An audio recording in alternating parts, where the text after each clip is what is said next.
I'm going to use pencil for this because there's some erasing. So I'm going to start with like a jelly bean shape.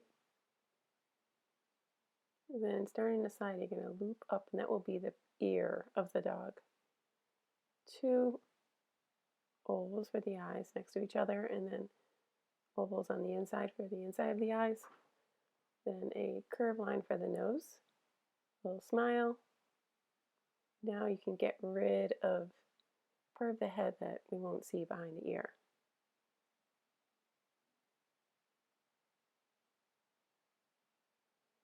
We're going to start the body at the bottom. You're going to do a slight curve line down and then a little paw. Then the back curves around and in so that we can connect those together. The back leg is bent with a little bit bigger paw in the front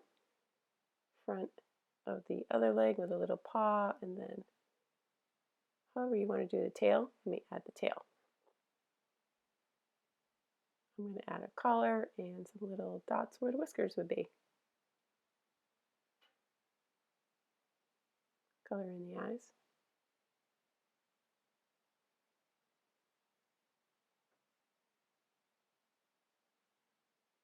Tongue if you want.